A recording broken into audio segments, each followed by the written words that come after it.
Hello everyone and welcome to the weekly Dartscast. It's Wim here from Holland and it's very cold outside. Here is even snow expected. So I would suggest you just stay in your warm and cozy house, grab a cup of tea and enjoy this episode of the weekly Dartscast, which is the best darts related podcast on this planet. And it's time to meet your co-hosts, Alex Moss and Burton DeWitt. Hello and welcome to a new episode of the Weekly Dartscast in association with Darts Corner. I'm Alex Moss and joining me as always to talk all things darts, it is the darts statistician Burton DeWitt. How are you doing? I am doing just fine. How are you, Alex? Doing okay here, thank you. Plenty to discuss. We're going to be looking back at the World Seniors Championship a little bit later on. The co-promoter of the seniors, Jason Francis, is going to be calling in. We've also got two special guests also joining us, something a little bit different on the show this week. Zara Durrant and Lee Fox are going to be with us to discuss darts in the armed forces. But before all of that, we'll start with a look back at the Pro Tour action that has already happened this week, starting off with Players Championship 3 on Monday. And it was third time's a charm for Ryan Searle, a runner-up in Players Championship 1 and Players Championship 2. He wins Players Championship 3. How important could this win be for the rest of his season ahead? Honestly, I don't think it's all that important overall because where his game is right now didn't need a title, but it certainly deserved one. Actually, you could make an argument it deserved more than one because he made the final of the first 3 Players' Championship events, and the only reason he didn't make the final of the first 4 is his 109 average against Brendan Dolan wasn't enough in a match that only one leg went more than 14 darts. Just an absolutely brutal match, both of them playing phenomenal darts, and that's what it took to deny Ryan Searle before a final. And it wasn't like he played poorly in the finals either. Okay, his loss to Gary Anderson wasn't his best performance, but he got off to a slow start of that match and was coming back in the second half, but Anderson was just unplayable. But against Luke Littler, he averaged nearly 112 in a match where they went the full 15 legs in about 20 minutes. You have to play phenomenally to beat Ryan Searle, and the fact if he did not win that title, the fact that he would not have won a title for the first 4 would seem a bit cruel because he has been so far this year one of the best players and certainly the most consistent player. Look across 25 matches in the Players' Championship so far this year. In 23 of them, he averaged at least 90. We've talked about consistency, and maybe I undersold how he did improve his consistency last year. He rarely averaged under 90 last year. He averaged over 90 about 85% of the time, which is a very, very good clip. There'll be, shorter matches, there's going to be the odd poor performance. Well, right now, he's averaging over 90 in 92% of matches, and the only 2 matches where he didn't, it wasn't that he was averaging 83. He averaged 88 and change in one, and he averaged 89 and change in the other. He barely missed the 90 average. He's been consistent. He has been dominant, and when he's flying, although often he's flying and losing. But to beat Gary Anderson, I think it's a deserved title. It was a great performance. It was a great match. But it gets back to the question. How important can it be for a season? I just don't think it is. The way he's playing right now, it looks like he's going to win 3, 4, 5. It looks like he's going to be live to win his first televised title, at least to make it through to a second final. And that's what his season's about. These events are putting him in that competition. And, making sure that he's in at least in that conversation to get a Grand Slam spot if he doesn't make a televised final or win a Euro Tour. Winning the Players' Championships are big in that regard. But beyond that, I don't think that's important. What's important is how he does in the UK Open. What's important is how he does on the Euro Tours. That's what needs to be his goal this season, to have that major breakthrough, to have a dominant year on the big stage, because he is one of the best players in the world. He just hasn't shown it yet when it matters the most. So it's not important, but it shows where his game is, and he is going to be a player to be reckoned with in season 2024.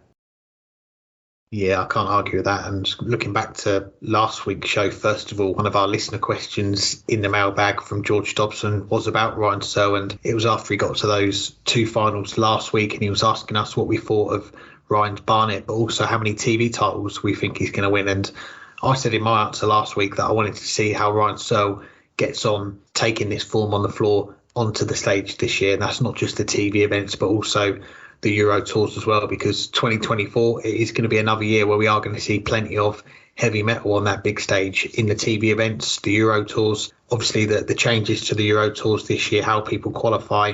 I don't think Ryan Searle was one of the players that has been affected, has he? He's high up on that Pro Tour Order of Merit. He's high up on the Order of Merit as well, on the verge of that top 16 at the moment. He's going to be seeded for the first 4 Euro Tours of the season and 2 finals and a title on the floor this week. And last week, it's pushed him a little bit higher up on that Pro Tour Order of Merit. And for me, it does feel like this could be a year of growth for Ryan Searle. He's been in and around that top 16 for the last 2 or 3 years now. We've seen his potential. That run to the final in Minehead at the Players' Championship Finals, what was he, 24 points away in that decider from beating Peter Wright and winning the title. And I think after that final, a lot of people were probably expecting Ryan Searle, and him himself as well, expecting him to have more deep runs on the big stage. And after that, we've seen he's had 1 quarter-final at the World Match Play last year. It doesn't represent a great return for him. And, okay, you look at the runs that he's had on TV, the games that he's had, there are some instances there where he has played very well and he's just not got that rub of the green, or luck's gone against him. There's been times where you average 103 over 19 legs and lose. That doesn't happen very often, but that's happened to Ryan Searle. He's also come up against Luke Humphries a couple of times at the back end of last year, the Grand Slam, the Players' Championship Finals, 2 events that Luke won on that unstoppable run that he was on at the end of last year. And he lost both of those games 10-7, so he was very much in both of those games until the end. But he is back in the winner's circle. Yes, it is a floor event, and there's going to be bigger events that he's got his eye on this year, events that he's not won before. He's not won a Euro Tour. That's surely something that he's going to want to tick off his list. But I just look at the games that he won, and it was a very tough run that he had from the last 16 onwards when you're playing Damon Heta, Danny Noppert, Michael van Gogh, and then Gary Anderson. And we all know the form that Gary's in at the moment. That is quite a run of games to win to get your first title. So, yeah, for Ryan Searle, 3 finals in a row is some achievement. If he had gone 0 for 3 in those finals, there might have been a little niggling doubt in the back of his head when he got to the next final. Can he get the job done? But he's crossed the finishing line. He's beaten a player in Gary Anderson who was averaging 108, close to 110 before that deciding leg. So that's an impressive win, isn't it? And he's got the title. I think he can push on from here, like you said as well. And like last week, I said, let's see if he can bring those big averages, big performances more frequently to the stage, because if he can, this really could be a landmark year for heavy metal. Well, another person hoping to have a landmark year was the winner of Players' Championship 4, Damon Heta, who you mentioned there. What, though, would represent a successful 2024 season for the Heat Mark II? Yeah, before I get into the actual darts and the question, shout out to Damon Heta, not just for winning the title, but possibly an early contender for tip of the year, because the day before when Ryan Searle won the title on the Monday, the Redbit 180 on Twitter mentioned that Ryan had won his 5th Pro Tour title. He was in very good company, and he listed some other players that have won 5 Pro Tour titles. Damon Heta chirped up and said, I must not be good company, thinking that he was also on 5, but he was forgetting that his Euro Tour title also counts as part of the Pro Tour. His reply, hopefully in 24 hours time I will be. So his maths is a little off, so we can probably chuck him in for that miscount of the year as well. But a prediction for winning a Pro Tour title the following day, that's pretty impressive, isn't it? A little bit more impressive than me predicting that Peter Wright would bring out his gold Euro 11 darts on the Tuesday. But with Damon Heta, kind of similar to Ryan Searle in some ways. He's been touted to win big silverware in the PDC for a little while, and I'd say Damon is a little bit further ahead than Ryan in terms of that progression. We've seen him win a Euro Tour before he came to the PDC, moved to the UK. We saw him win the World Series. We've also seen him win the World Cup on TV with Australia, with Simon Whitlock. So it does make me smile when some people say Damon can't play on TV. Well, he's got 2 TV titles to his name, a Euro Tour in front of the cameras as well. And his record on the Euro Tour last year in particular, I was just having a look at this before we started. In the 13 events, he played all 13, 5 semi-finals, 4 quarter-finals. So he was in that final session 9 out of the 13 times. And on top of that, 3 quarterfinals in the major ranking events last year. It was another year of solid progress for the Heat, and made a brief appearance in that world's top 10 as well. So how does he follow that up in 2024? Well, a floor title was nice, and I think his goals are a bit like Ryan Searle, a lot higher than that. And the final itself with Chris Dobey 3-0 down, comes back and wins 7 legs on the spin, 4 12 dart legs in a row in there as well. It's world-class darts, and it's not like Chris Dobey fell apart in that final. There was a couple of legs where Chris Dobey was sat on 24 after 12 darts, didn't get a go, sat on 47 after 9 darts, didn't come back to the board, and he also had a few chances in other legs as well. So it's another high-quality final that we've already seen this year. Damon Heta coming out on top, and a successful 2024. I think he's going to want to make that next push in the rankings. He's going to want to get back in that top 10, but then he wants to make that next step. He wants to get in that top 8. And you look at the rankings, Peter Wright, 8th at the moment, the gap around 20 grand. So it's not a lot to make up with the year ahead. So I think we said before on the show about Damon Heta that one day he could be a Premier League player. He's got the walk-ons nailed down, that the game it isn't too far away. And I think if he can crack that top 8, continue to make those deep runs in the majors, maybe a semi-final or a final this season, that's going to represent more progress. And if he keeps putting himself in those positions, he's beaten pretty much all of the big players there is in the game. So whoever he comes up against, that isn't going to faze him. So he's got this title. I think, if he can crack that top 8, have some more deep runs on TV, that will be a good year for him. Well, that last thing you said is the key, the deep runs on TV, because that's the one thing he really just hasn't done yet. The one World Cup title with Simon Whitlock aside, he's been now to 7 major singles quarterfinals in the PDC, and he's lost a lot. The first 2 he played very well in. He averaged 98 against James Wade in the 2020 Grand Slam of Darts quarterfinal. He averaged just under 98 against Mervyn King later that year in the Players' Championship final, where King lost out in the last leg in the final to MVG. We'll obviously remember that tournament more for that. But those were 2, fairly good performances, fairly tight matches where he didn't get over the line. But he hasn't matched that in any of the 5 quarterfinals since then. He didn't even break 90 against Danny Noppert in the 2022 UK Open quarterfinal. He averaged 93 against Luke Humphreys the following year in Blackpool, 92 against Rob Cross later that year in Wolverhampton. A better performance against Ryan Joyce in the Players' Championship final. But remember, that was a match that he was well behind early on, and he upped his game to make it look competitive. But Ryan Joyce was never in danger in that match. And then this year in the Masters, against an out-of-form Dimitri Vandenberg, barely cracked 90. We're now talking 5 major quarterfinals in the last just under 2 years, where he's averaged 88, 93, 92, 95, and 90. All of those are below his Pro Tour form. All of those are below what we expect from him in an average match. And that's the question mark. When is he going to bring his best game into the televised tournaments, into the business end of the televised tournaments? Because we know he's good enough. He is a great player. And as you said, the goal is to push on and get into the top 8. And it would not be undeserved for him to be in the top 8, because he very often looks like one of the 8 best players in the world. At one point, he was, I think, last year in the it was last year or the year before, but sometime in the last 2 years, at one point, in the Darts Oracle rankings, he was 2nd. That's how good he is when he is playing at his best. And he does that a lot on the floor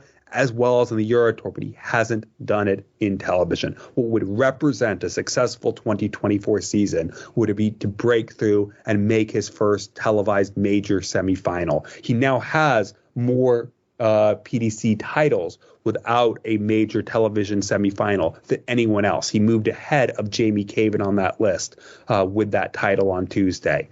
But he doesn't want to be on that list. He wants to be a major semifinalist and a major finalist. He's good enough. He should get that. But if that doesn't happen, then it's an unsuccessful year. If it does happen, it's a successful year. Making that next step on television is what would make a successful 2024 season. And I think it's time. It better be time for him because, well, he should be doing it. We'll be back in a moment to look back at the World Seniors. But before we do, let's bring in our first 2 guests on this week's show. And it is the WO2 Lee Fox of the Parachute Regiment and Corporal Zara Durrant to talk about getting darts as a recognised sport in the armed forces. I'm pleased to say we're joined by WO2 Lee Fox of the Parachute Regiment and Corporal Zara Durrant. Thank you both for joining us. How are you doing? Yeah, not too bad, thanks. Yourself? Doing well, thank you. Zara, all well your end? Yeah, very good, thank you. Good to hear. Well, it's great to have you on the show this week. Some of our listeners might be thinking, what links the Royal Air Force and the Army and darts together? Just explain to us what you guys have been up to for the last year. So it all started back in July last year. Zara and a couple of her friends from work put on a darts night in the mess, and it essentially exploded. The numbers that we got, it was sold out within record time, really. I think the tickets were sold out within 2 weeks, and this was a good 8 weeks out from the event itself. We got a few pros down from Mac Elkin's team, the sports management company, and Damon Heta also joined us. And honestly, the night was phenomenal. It was like a mini Ali Pali. In fact, I'd go as far to say the atmosphere was even better. And from there, everyone was sort of on a bit of a downer afterwards, as if to say, wow, that was one of the best nights we've ever had. How do we top that?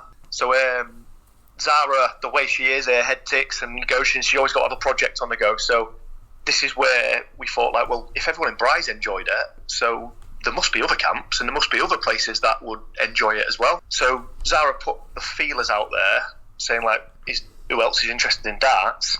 And the feedback that she got was phenomenal. And I think up to date now, there's over 700 names on a spreadsheet, all interested in darts. So she got all these names together, what camp they're from, their email address, and thought, do you know what, we need to make this a sport in the military, because at present it's currently not recognised. It's been a bit of a whirlwind of a year, to be honest, which gives Zara a darting nickname, the Whirlwind. Well, we'll come back to the work that you guys have been doing in a moment, but we like to also get a bit of background on our guests as well. So Lee, just talk us through your career in the Army and how you got into darts as well. Yeah, so I've always followed the darts. I've been to Ali Pali a couple of times with my mate, but it was genuinely just for a drink. I'm not a particularly good player. I joined the Army back when I was 17 in 2002.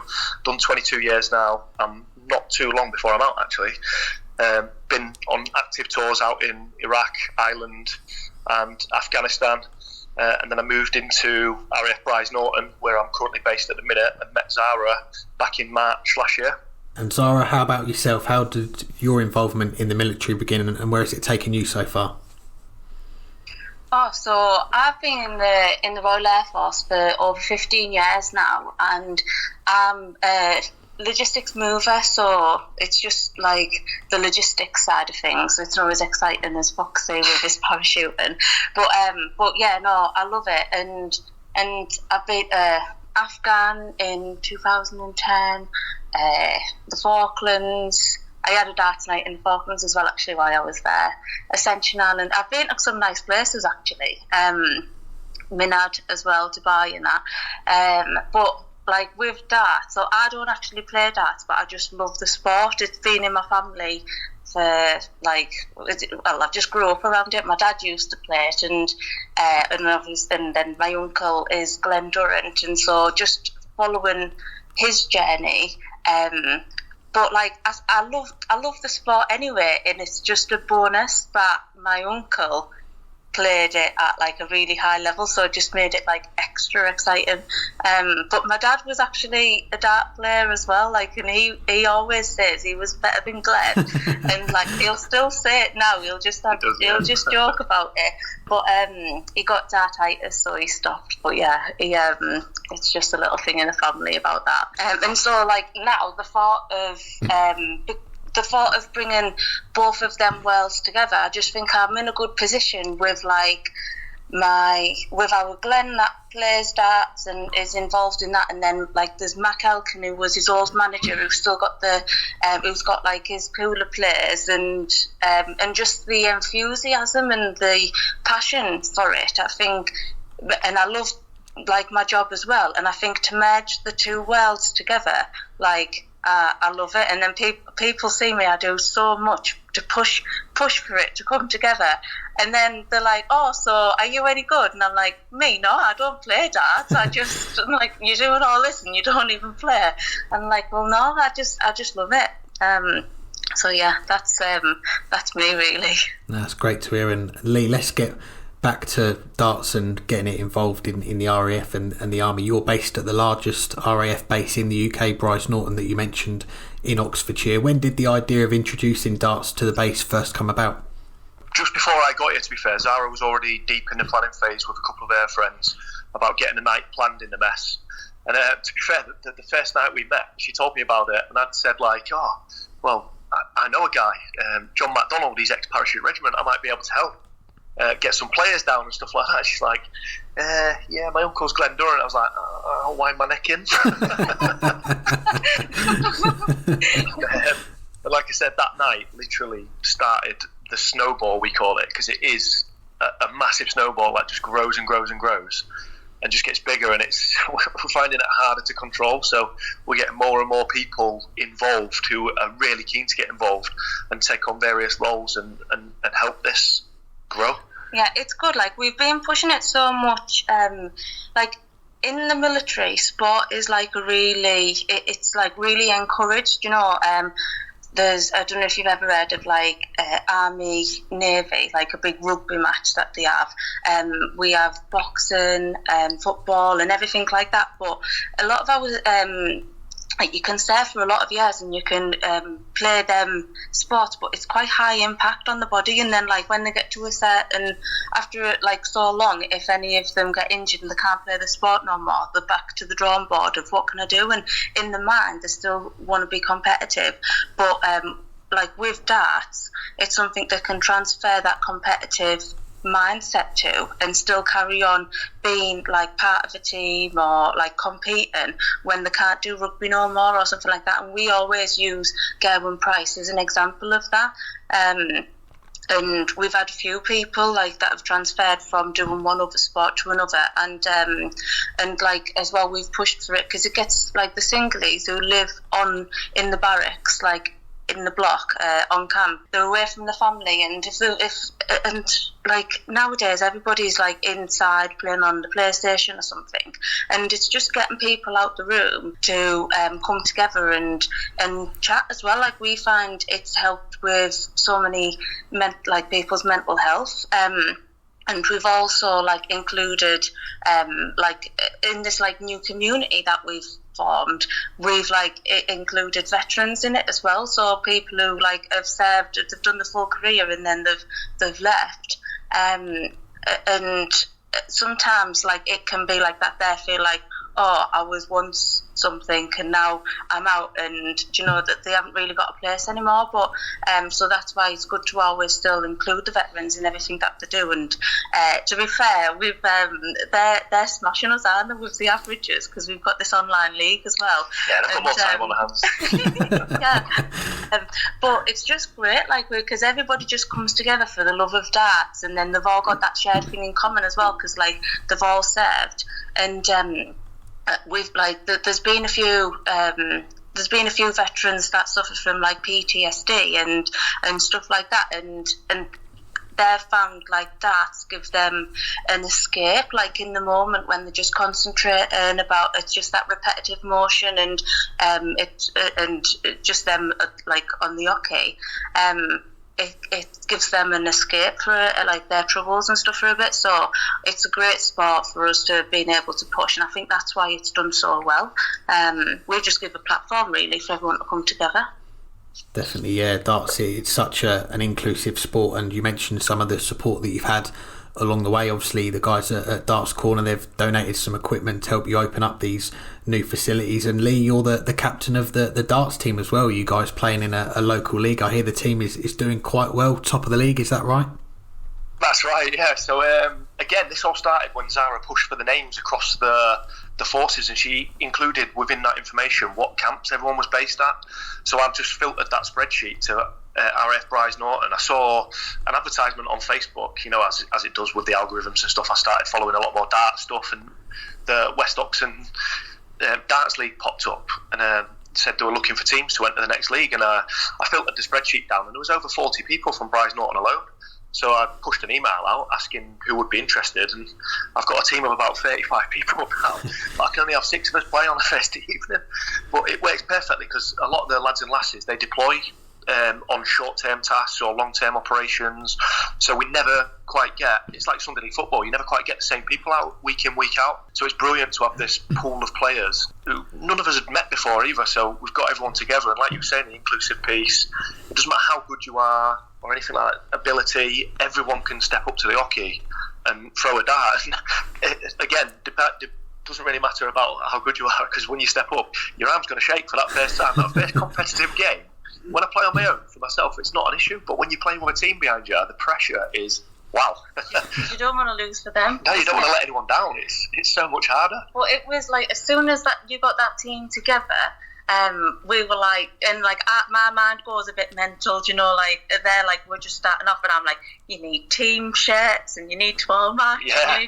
Then we were gonna, and we were looking for some like local sponsors or something to you know, to try and get the money together to get some team shirts, and then Soups introduced us to Gary Taylor, and he was brilliant. Like honestly, they couldn't do enough for us, and literally gave us all our shirts. And then we've got the sportsman management company with Mac Elkin, who sponsored us and paid for our food for the season. And it's just like the press for time. We've got a local cleaning business on board. They dry clean our shirts and iron our shirts week in, week out. And honestly, it's like everyone's just come together. We must be the most sponsored Division 4 pub team in the history of any darts team. And it's brilliant. But we tipped up to RAF High Wycombe for a match against them, because we're playing some military games as well to try and evidence base it. Like in a station, so it was RAF Rise Norton, and then an hour away there's another base called RAF High Wycombe, so they travelled an hour down the road to them. And even they said, like, when we walked in and we all had our shirts on, they had a bit of a meeting afterwards, and they said mentally it beat them. We weren't any much better than them. It just beat them in their heads, because they'd seen us all arrive with our shirts on, and we looked the part. We spoke the part, and then we got to the hockey and it fell apart. Oh, you done well. No, we did. We're undefeated on the military circuits, but we have lost one league game, and we are currently top of the league in the pub league, which is fantastic. But that's something else that we're really trying to change, is the stigmas that are attached to darts. That's something that we don't like as a military. We're not pushing it for a drink, a lash up, or anything like that, and we're trying to take those stigmas away from darts. And yeah, and like with the team as well, you forgot to mention, he made sure that he messaged Gary separately that he got captain wrote on his shirt. And he loves that. He's like, where's my captain's shirt? I find it really interesting that a guy from the army is at RF Rise Norton running the RF Rise Norton darts team, which is its first ever season, his maiden season, which is brilliant. Like that, don't you? Yeah. But it is good for different services to work together as well. But we only had dartboards in like our tea bars or something. Do you know? We say dartboards in the loosest possible term as well, don't we? Yeah, like they are like, as you can imagine, that have been up there for years and years. No one knows where they came from. They're just there, and like they're not in a very good standard. But like, there's some darts that don't match, the different weights, different flights, and people just like just pro. But like, there's some decent players, and like some really good players, yeah. But with them having like a proper darts team now, and they're in this league, and it's like, do you know what? We haven't actually got anywhere for the team to, you know, get together and practice. It's like, as you used to go over to the Supply Squadron T-Bar, didn't you? Yeah. And it's like all the team would just go there, and it's like, it's not really ideal. So we asked like the station warrant officer and like some of the building custodians if we could like have an area to create like a proper dart space. And we wanted it on camp, because just so like people can even just go on the lunch time, you know, and like, because everyone get like an hour lunch, and just go down there and have a little practice for an hour and stuff. And so we got allocated this little room, didn't we? And yeah. You know what? And it's like the corner of this building, and Foxy's like, we can call it our own darts corner, and we spoke to Gary, didn't we? And they were absolutely like, they were more than like happy to. Oh, couldn't do enough.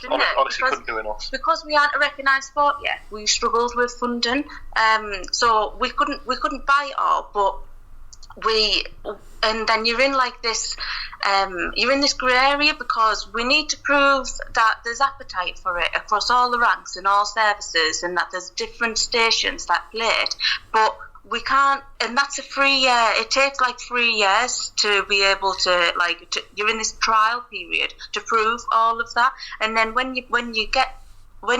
if you're successful and it becomes a recognised sport, then there's funding and that they'll support it. But it's hard to prove it in the meantime because there isn't that funding there. Do you know? But we explained all of this to Gary from Mission and Darts Corner. And they were like, do you know what, we'll donate some setups and everything. So they donated 4 setups, didn't they? Yeah, 4 setups. And there were some of the Bryce Norton darts team members who took on the project because we're mega busy doing everything, and they were quite happy to help. And then everyone just mucked in, didn't they? They went down. They were doing painting. They were making. It was all self-help. All of it was self-help. Yeah, there was no official funding from anywhere. We done all the work, everything was donated. SDG Custom Designs as well, they designed and donated the surrounds, and we had an RAF one, a Royal Navy one, an Army one, and a tri-service. The Defence Darts Community one. That's what we've essentially called it ourselves. We have the DDC, the Defence Darts Community. And that's growing. We've even got a Facebook page now, and that's getting massive. There's just more and more people coming out of the woodwork and then they've even said to us before, we've tried to do this before in the past, we've never really got past the first stage. And as much as we call Zara the Whirlwind, she's also a bit of a wrecking ball. She comes up against an obstacle and she'll find a way to smash through that and make it to the next step.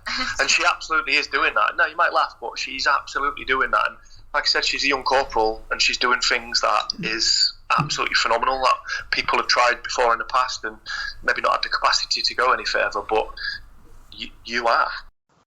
Thanks again to Lee and Zara for joining us, and if you want to listen to the full interview that we had with those two, it is going to be out as a separate episode from tomorrow when you're listening to this, so do go and have a look at that. Lots of interesting stuff from them about how they're trying to get darts more involved in the armed forces. But let's continue the show, get into our question of the week, sponsored by Condor Darts, and it comes off the back of John Henderson winning the World Seniors Championship at the weekend. And our question to our listeners is, will John Henderson be a PDC Tour card holder in 2025?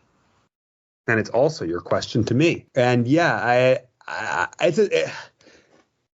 if someone's going to be a tour card holder that isn't currently a tour card holder is always the most difficult question we can ask, because it is difficult to win a tour card. You look right now on form, he's playing about as well as anyone who doesn't have a tour card on the Challenge Tour this year. He's 5th in averages, a fraction behind Andy Bolton, but he is currently 9th in the order of merit, and he's more than a title behind the top 2, because it's not just about playing well. It's not just about averaging in the 90s. It's about winning matches and getting results. And okay, he's lost to some of the best players in the Challenge Tour, Danny Jansen, Andy Bolton, Connor Scott, who are all up there at the top of the order of merit or top of the averages or both.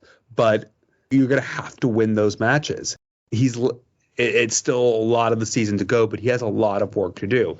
That said, over the course of an entire Challenge Tour season last year, he was a little bit of bad luck away from winning a tour card. He entered the final day in 2nd place, and it was only misfortune or fortune, if you're a fan of Owen Bates, the master himself, that denied John Henderson the tour card, going through 4 last leg deciders. He needed to make the final to pass Henderson, and he did that. 4 last leg deciders, survived match darts in the last 128 that day, and somehow got through, and he won his tour card as a result. And he's had a decent start on the Pro Tour so far this year.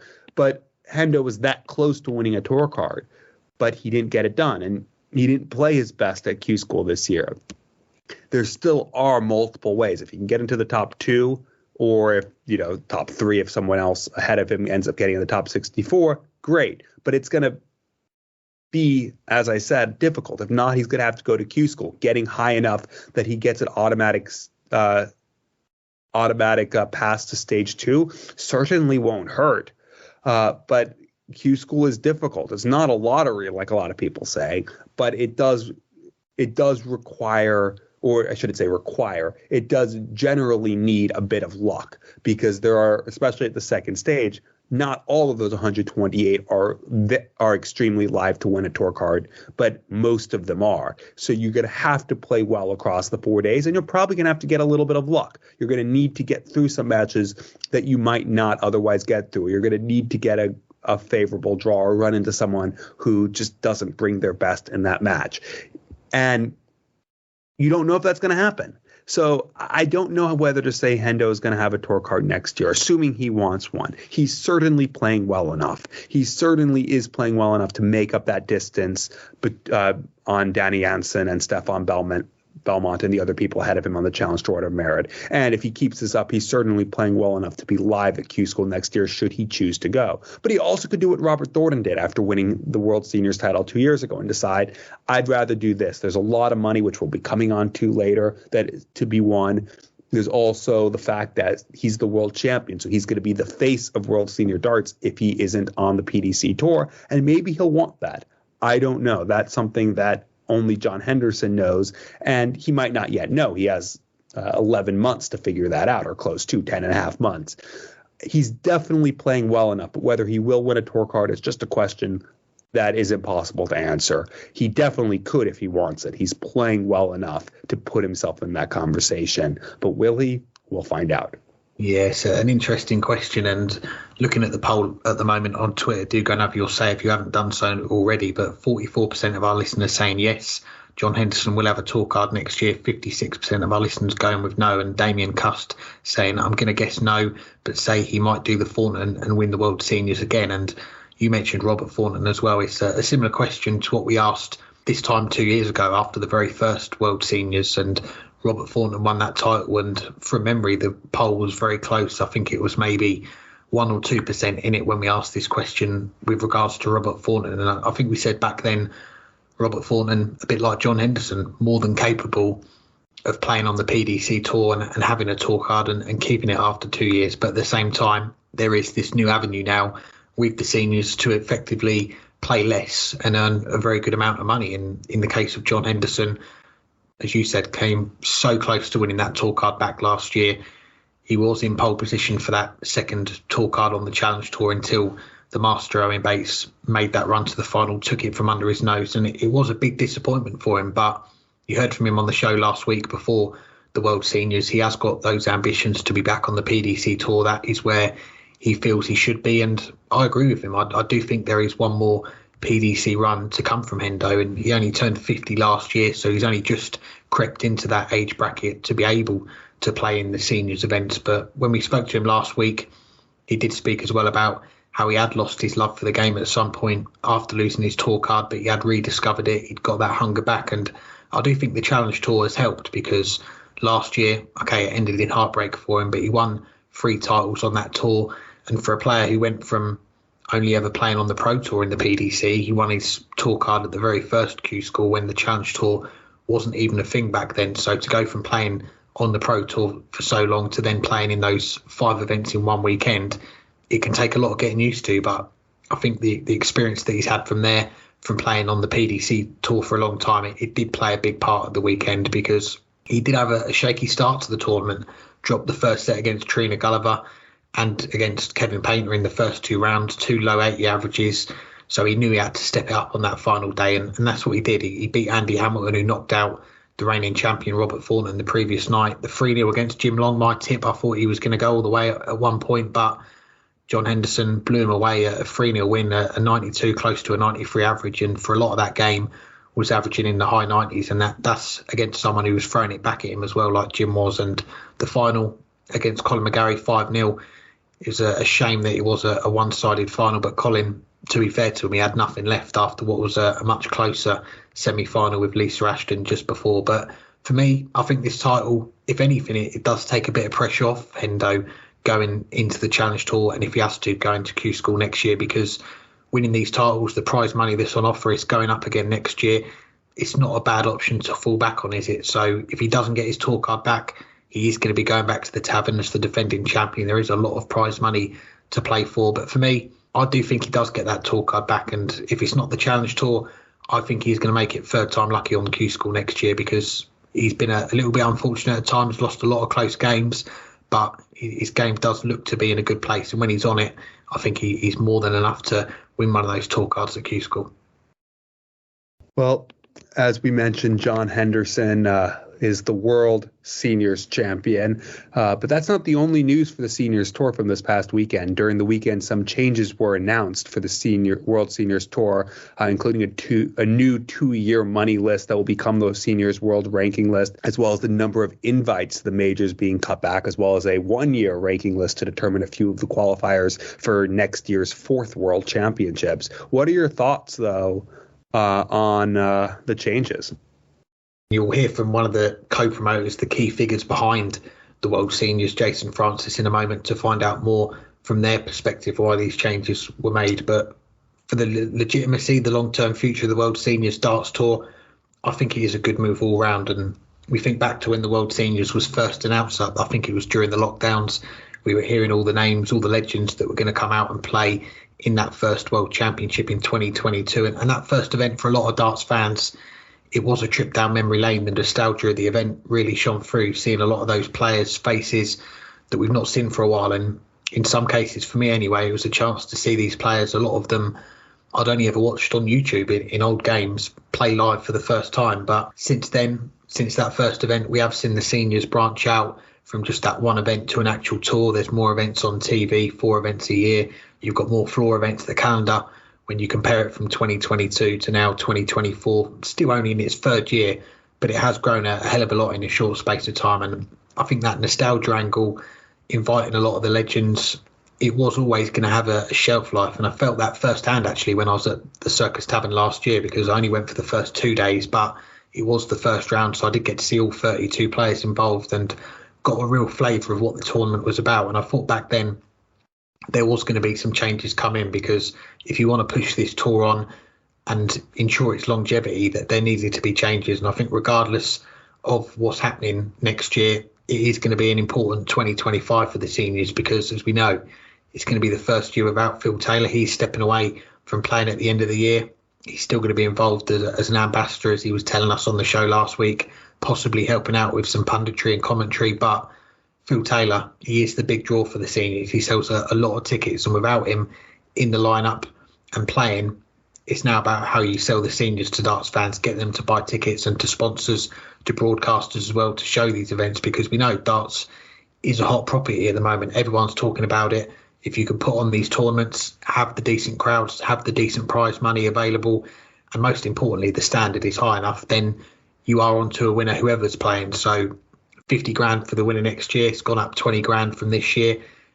Credit to the seniors for that, because that is a serious figure, isn't it? And that's going to attract a lot of interest, you'd think, from players. We don't have the full breakdown of the prize fund for the whole tournament or all the other tournaments, but you'd like to think that when players see that, it's a statement, isn't it, from the seniors to go up to 50 grand. It's a fair chunk of cash. And I think in turn as well, cutting back to the 4 invites, making almost all of the field have to work for their spots and play the tour, it does add to that legitimacy that I mentioned earlier. So it is becoming more of a serious tour, and when you're putting up 50 grand for the winner of your biggest event, that is going to make people sit up and take notice. So I do think this was the natural progression for the seniors, including more players on the tour, gradually cutting back on the invites. Those legends, they did need to be involved at the start to get the tour up and running, but now it does feel like the right time to let the tour stand on its own 2 feet.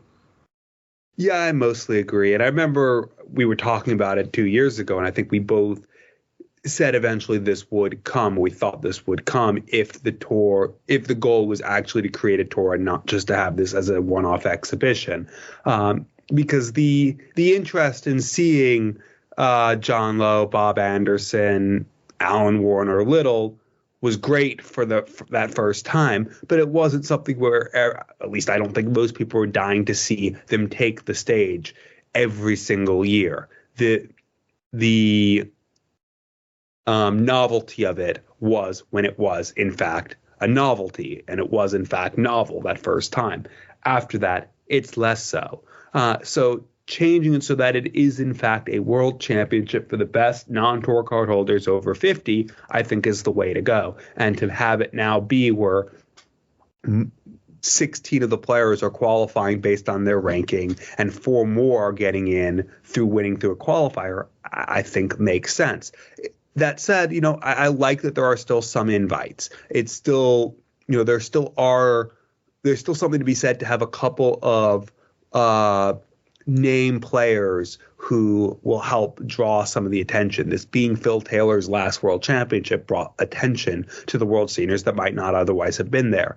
There might be some other players who aren't playing as well or haven't been going and playing the circuit or aren't able to play the circuit because they're, coming from North America or Asia, that you might still want to have.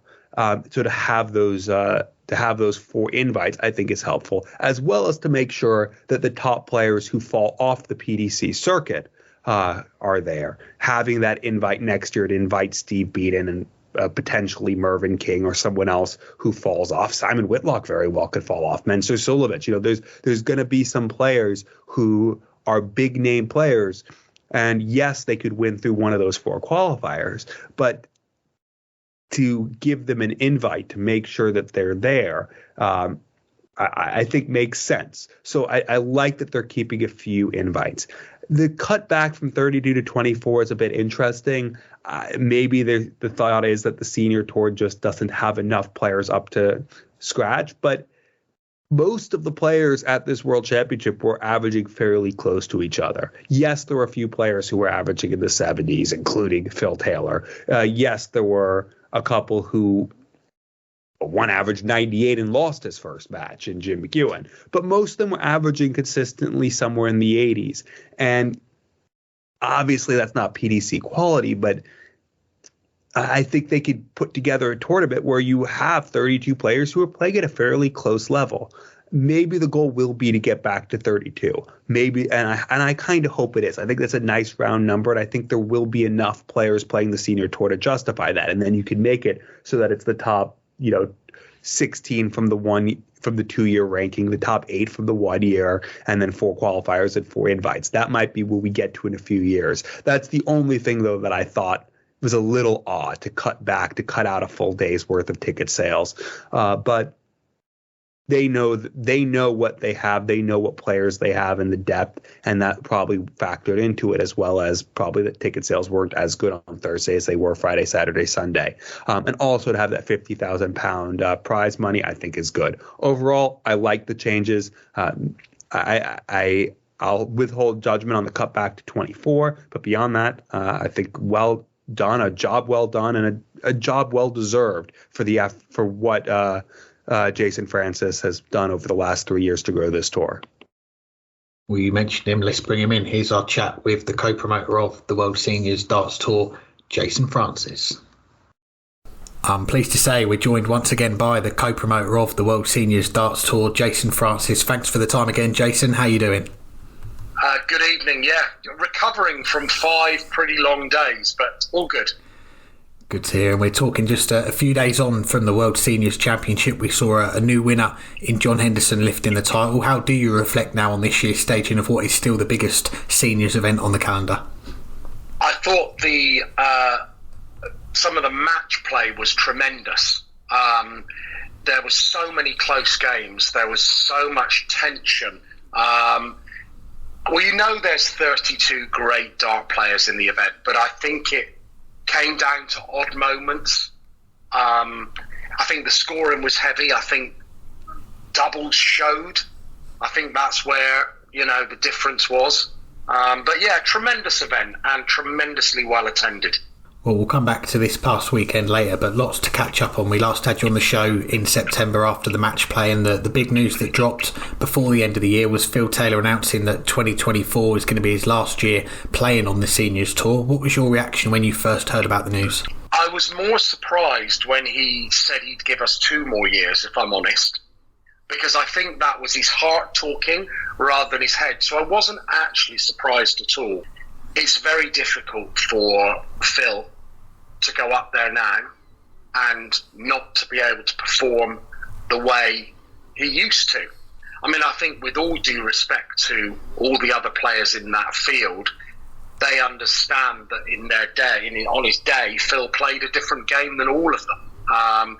And I just think that it's probably a sensible decision. You don't want to get to the point where Phil Taylor is remembered for not performing in the seniors rather than people talking about everything else he did in the game. Absolutely. And when we last spoke, you said one of the main goals for the seniors was to grow the tour, the foundations, they were in place, and we've seen the calendar for this year. You've got 18 tour events to go alongside the qualifiers, the majors as well. Where do you feel you're at now in terms of the number of events you want to put on? Are you about where you want to be, or do you want to add some more in? I think we'd like to add more TV events, but clearly they're not as easy as putting on more tour events. The tour is growing. We've got members joining all the time. We're finding that attendances at the qualifiers are up. And so, although the headlines this weekend was probably about winners' prize money and things, we understand that. We've also put a load more money into the qualifiers, so what can be won on the floor, if you like. And I think that's important. The players are telling us they want more events, and so we're happy to put them on. Good to hear. And we've just had the World Championship. Next up is the Champion of Champions in Blackpool next month. 6 of the 8 spots have been confirmed. The broadcast hinted that the golden ticket could be extended to fill that other spot. So is that the plan, or could we see another player invited instead? No, we did say, obviously we reserved a spot for the World Champion if Colin McGarry had won that. Of course, that was only right. But we felt after that, because John had already been announced for the draw, we'd give the other place back to the tour. And so therefore, we're putting on an extra golden ticket event in the same weekend. So we're not asking people to make another separate trip to Reading. We'll put another event on that weekend, which will be free, won't cost the players any more. And there'll be 2 chances to join that field in Blackpool. So I guess we've got a pair of golden tickets. Excellent. Well, the other 2 majors, the Masters, the match play, they've been pushed back to later on this year, something that you said could happen when we last spoke because of the summer of sport events that we've got this year. It does spread the majors out a bit more across the year, so could we see those events stay in those times in the calendar going forward? I think next year's a very special year with, as you say, you've got Euro 2024, the Olympics and the Paralympics, and they will dominate a lot of broadcast time. They're almost back to back. So I'm a big believer. The reason that the Circus Tavern is growing is because people know it's every February. They know roughly the dates. They know they're going to the tavern just after Christmas. And I think that's important. So, I mean, the answer is if York and Rainton are successful in those slots, then why would you move them? Because it means if we need to add another TV event, we've got the best part of 6 months or 7 months to put them in there. Yeah, it makes sense. And the match play staying in York this year, the Masters has got a new venue. You mentioned it there, the Rainton up north. What was the main draw behind moving the event there? And is there any news on when tickets are going to go on sale for that one? Well, that is imminent. So tickets are going on sale imminently for that one. And we felt that we haven't gone to the northeast much. We know that we hear all the time that it's an area that gets starved of large sporting events. So we've got a gut feeling it will do well.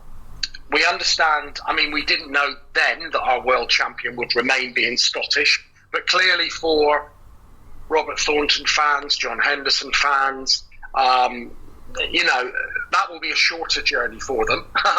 So, yeah, it's all about, the Masters hasn't really found its home yet, so let's hope that Rainton may be the home. We shall see. Well, it was great to see darts back on the BBC at the weekend, showing the seniors. Is there any deals in place for the other 3 TV events this year? Are we going to see the Champion of Champions? Is that on Channel 5 again? No, that is back on BBC again. So we've extended the deal with BBC to cover Blackpool as well. So again, the feedback was so brilliant last week. So that will remain on BBC for Blackpool. Other broadcasters, all still into discussion, nothing lined up yet for October and November that we can announce anyway. Yeah, I was going to mention the other 2 events. You've obviously got talks going on at the moment. Previous years, you've had the darts on TNT Sports. Are they still going to be involved in some way, or are you looking at free-to-air broadcasters to begin with? Well, we're talking to all broadcasters. I think that not just seniors, but darts as a whole is on a real upward trend at the moment. And that means that there are quite a few broadcasts out there that fancy darts in general, and if they can't get the PDC events, then the seniors darts is the next one on the menu. So we're open and talking to all different kinds of broadcasters. Well, just a few more before we get into some listener questions to finish up. And we did see Steve Beaton on the broadcast. He was at the Tavern at the weekend. He outlined his plans to join the seniors next year. So can we expect to see him playing at the Tavern next year? 100%. Steve is the first to break cover and say, my time on the PDC Tour is coming to an end, and I'm going to play my darts in 2025 on the Seniors Tour. And I think he will be the first of quite a few. With the revised prize fund, with the fact that we're not playing darts 50 weeks of the year, I think that players like Steve Beaton, who can still play very, very good darts, are going to look to come to the Seniors Tour next year. And we also saw at the weekend the changes to the tour. You've got a new 2-year money list, also changes to the World Championship, the 50 grand for the winner next year, the number of invites cut down to 4 players. Is this the natural progression of the Seniors Tour, rewarding more players who play the floor events all year? Yeah, I mean, everyone understands, and I think I've said this before, we needed the commercial names to launch the tour. We absolutely did. And if I'd have tried to sell a tour on the back of Richie Howson before we'd begun, people would have said, who's he? Now Richie Howson is a known name, TV name on the World Seniors Darts Tour. And then after this weekend, obviously Colin McGarry did unbelievably well. So it's about earning your right to come to the Tavern, but also understanding that we want to encourage new players to join. So you've got your top 12 on the 2-year rolling money list, which has now become the official world ranking. Then you can reward people who join this year who don't want to be at a disadvantage of not having a year's money before, and say, okay, well, here's your order of merit for what you do this season. Then you can come along and win an event, just win your right, have a great day of darts. And the invitations are really for us to use for the likes of Steve Beaton. They clearly can't earn any ranking points this year, but are clearly a commercial asset to the World Championship. But it's just 4 places we're keeping for that. Well, let's get to some listener questions then before we let you go. Lots of our listeners getting in touch. Oki Balboa, he had a few questions. Sticking with the World Championship, he said, what was the reason behind the decision to reduce the days and players for the World Championship next year? Well, we've 2 reasons. Honestly, if you're in the Tavern on a Friday or Saturday, you cannot move. By Sunday night, we've lost quite a few fans who clearly have to travel to be back to work, or it's the next day. So the idea is to end our World Championship on Saturday night. So our World Champion gets crowned in an absolutely packed full house at the Tavern. I think also as well, 24 players gives a chance for us to seed the top 8. 16 will then play into the 8. That's not set in stone forever. As things grow, we may extend again to 32, who knows, 64 one day. But we feel for next year, making it a bit more compact, opening it up so that we have got anyone. The World Seniors Darts Champion may not have even joined the tour yet for next year. There may be someone who's going to join tomorrow and be World Champion next year. And it's more of a commercial decision to say, look, let's make sure we crown our World Champion on a night when the place will absolutely be rammed. No, it makes perfect sense. And Jack had a few questions as well. One of them was, could we see Russ Bray refereeing in the seniors at some point? Well, Russ was obviously our guest this week. He did some commentary for us. He did some hosting. I think, although he has officially retired, I think he is still doing some things with Asian Tour, with PDC. You probably know better than me. But let me promise you this. As soon as Russ Bray becomes available, and if he wants to join our team, we will have him. We've said goodbye to Charlie this weekend. He's obviously gone the other way. He's now been picked up and is part of the PDC. We have a brilliant team being led by Paul Hinks. A.D. Mason made his debut this weekend and did very well. So Russ would be a very, very welcome member when he is ready. Watch this space. Well, the next one comes from Warren Allsworth. He's a big fan of the seniors. He says, are there any plans to potentially look at the format for the final session? It was a huge disadvantage to play the second semi-final for Colin. And any thoughts on the CDC running a North American qualifier for the Worlds, because it's tough for the players to commit to the tour? Yeah, 2 very good points. I mean, I don't know how you solve that first point, because clearly someone has to be drawn into the second semi-final, and you can't go off air for an hour. And from my understanding, there are multiple events out there that are played like that in one day. I mean, Lisa Ashton was telling me that quite often she'll play two events back-to-back down to a finish in one day. I guess the players are just going to have to get fitter, and are going to have to understand that that's the way it runs. It's very difficult to sell someone a ticket to a session to just see one. I mean, we had a one-sided final this year, but if you look at other years, they haven't been completely one-sided. And it's very difficult, as I say, to sell a session based on one match. So, second point, we've obviously recently announced a tie-in with the ADC to give them a spot, so that all our seniors members can join the ADC and play in their events, and all the ADC over 50s can join the World Seniors Darts Tour. We totally understand that it's harder for the overseas players. There's no point rushing into it till we're ready. I mean, we're fabulously represented. I mean, this year I think there was 4 North American players in our field.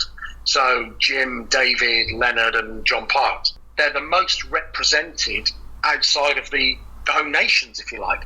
So there's nothing I'd like more than to do that, and there's nothing I'd like more to stage an actual North American seniors event. I have had preliminary discussions with somewhere on the East Coast that did stage a darts event. We're not close yet, but we have had those discussions. The next one comes from Lendl FDI. He said, what has been the biggest difference in setting up a seniors tour for darts as opposed to setting one up for snooker? Oh, what a good question. Well, I guess the first thing is I knew quite a lot about snooker when I set up the seniors tour. Obviously, I'd been doing Snooker Legends and my management of Ronnie O'Sullivan. Obviously, I was quite sort of au fait with how a seniors tour in snooker could look. Darts was totally new to me, but ultimately they're events, they're theatre events, and that's what I enjoy, creating the theatre. I'm very lucky in my partner, as you know, in the World Seniors Darts Tour. Is probably manages the most of the top talent in darts. He doesn't sort of customer face a lot. You don't see a lot of him on the camera or speak doing things like that. I do that.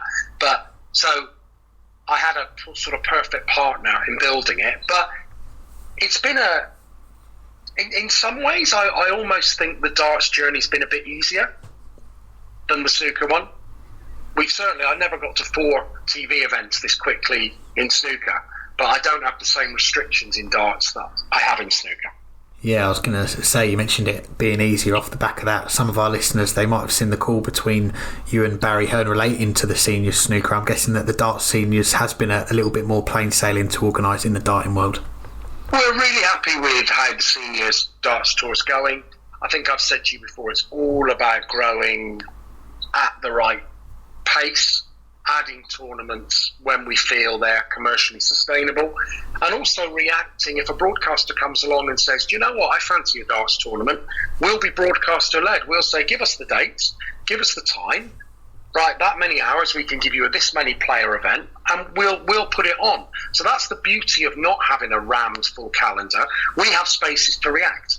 Glad to hear it. And the last one comes from Richard. He says, have the seniors ever considered a World Cup at any stage? Just dying to see some more competitive pairs tournaments. Yes, and we sit there and we make up who our teams would be. Would it be England, rest of the world? Would it be home nations? I love the idea of a World Cup. I mean, look now, Richie Burnett joined us this week. So you're now saying, okay, well, there's a Welsh team sort of picked up. You look at the rankings, Richie Burnett, Michael Huntley. Then you look at Robert Thornton, John Henderson, Roland Shelton, Co Stompy, Colin McGarry, Neil Duff. Do you know, Lisa Ashton, Trina Gulliver? Imagine that. So yeah, I love the idea of doing a World Cup. Right broadcaster, right venue, and we'll get it on. Hopefully we'll see it one day. Well, Jason, it's always a pleasure to get you on the show. Congratulations on the World Seniors Championship. Wish you all the best for the rest of 2024 as well. My pleasure. See you in Blackpool. Thanks again to Jason for joining us, and we'll finish up the show with the mailbag. We've got one question to get to before we go, and it comes from James Robinson, who says, do you think there are plans to do any World Seniors events outside of England for 2025? With the Scottish success, a Scottish venue would be great, maybe even one in Wales, if not maybe somewhere outside the British Isles. What do you reckon? I think that should be a long-term goal, especially as we're about to see a lot of the first and particularly second wave of Dutch players turn 50, to maybe get some events in the Netherlands where we know there's an audience and we know the PDC hasn't done as much to stage events there. That could be a place to go. Raymond van Barneveld, we don't know how much longer he's going to play on the PDC. And he's in the top 32 right now and playing like it. So if he wants to keep going, you'd think he would have a few more years playing in the PDC. But at some point he'll drop off, and if he wants to play the seniors, that'll be there for him. Vincent van der Voort still is not quite 50 yet, but he's almost there. And there'll be some other players coming up behind them in not too long, and that might be reason to consider having some events elsewhere, as well as there might be people we don't even know. And I didn't mention, Mensur Suljovic, who's 50 from the Netherlands, from Austria. So there is reason, I think, to try to get some events in Europe. And obviously, if you can get an event in Scotland or Wales, where we know there's the crowd, great as well. But we'll see. I think that's all we can say. The audience is there, and I think it does make sense. And I said, the goal long term is to have like satellite tours all over the world that might serve as the qualifiers. And there are obviously players over 50 everywhere in the world. So why not have events everywhere in the world? Yeah, I think that would be great to see. And we've asked Jason a few times about this as well. And the general vibe we're getting back is that, yes, it is going to happen one day. They are going to put events on outside of England, outside of the UK, but they are also at the same time not going to run before they can walk. And at the moment, we have got those 4 major events on the calendar. Now you've got the World Championship. You'd expect that to be at the Tavern for the foreseeable future. The same with the Champion of Champions next month in Blackpool. That seems to have found its home. The other two, I think they're still a little bit up in the air if we're looking at events that are currently on the calendar. The match play in York, I think this is the second year running they've been there for that one, so they want to make a go of it there. But again, I think that's one that hasn't found its home long term just yet. And the Masters, one of the existing events that I think could be on the move, because it's been at the Lakeside in its first year. Last year it was in the Oval, now it's at the Rainton Arena further up north. So we don't know how that one's going to go this year, how well that's going to be received in the new venue, but that could end up being a hit, or it could end up going somewhere else next year and move into another place. So I think that the first plan would be to look elsewhere in the UK, and with Scotland having all that success, John Henderson, Robert Thornton winning the World Championships in the last 3 years, I think an event in Scotland would do well. Wales, I think, we've just seen Richie Burnett make his debut. Maybe we could see something in Wales as well. I'd probably favour Scotland first, because we have had more success for the Scottish players. And as Jason said in our chat earlier, the calendar for the seniors, it's got a lot of space to work with. And he said himself they are going to be broadcaster led. So if there is a broadcaster out there that comes up to them, approaches them and says, we want to put a tournament on these dates, the seniors are going to look to try and work with them and find a venue. So they have got 4 events at the moment.